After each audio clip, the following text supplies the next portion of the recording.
Jhalokati NS Kamil মাদ্রাসা বা নেসারাবাদ কামিল মাদ্রাসা। মাদ্রাসাটি বরিশাল বিভাগের জালকাঠি জেলায় অবস্থিত।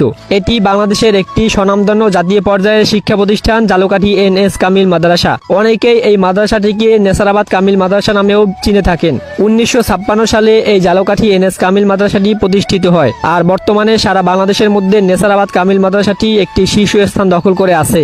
আর এই মাদ্রাসাটি প্রতিষ্ঠিত করেন হযরত মাওলানা আজিজুর রহমান নেসারাবাদী হুজুর সাহেব, যাকে সবাই কাশ্যপ হুজুর নামেও চিনে থাকেন। বাংলাদেশের বিখ্যাত এই মাদ্রাসা থেকে বর্তমানে 5 থেকে 5.5 হাজারের মতো ছাত্র রয়েছে। প্রতিষ্ঠার পর থেকে এই মাদ্রাসাটি ইসলামিক শিক্ষা ও সাংস্কৃতিক প্রসারে গুরুত্বপূর্ণ ভূমিকা পালন করে আসছে। এই মাদ্রাসাটি বর্তমানে জালকাঠি অঞ্চলের সবচেয়ে গুরুত্বপূর্ণ একটি প্রতিষ্ঠান। সাফল্য ফলাফলের দিক থেকে মাদ্রাসাটি বরাবরের মতোই প্রতি বছর ভালো ফলাফল করে আসছে এবং 99.23% পাশের হার রয়েছে এই মাদ্রাসাটিতে। এখানেও প্রতি জুমায় বাংলাদেশের বিভিন্ন স্থান থেকে দূর দূরান্ত থেকে মানুষ জামাতে নামাজ আদায় করার জন্য আসে। তাই জালকাঠির এই মাদ্রাসাটি আমাদের বরিশালের একটি গর্ব। অধিকাংশ ক্ষেত্রেই সারসিনা দরবারের সাথে এই দরবারের একটা মিল রয়েছে। অত্যন্ত সুন্দর এবং মুগ্ধ পরিবেশের এই জায়গাটি দেখতে প্রতিদিন শত শত মানুষ এখানে হাজির হন।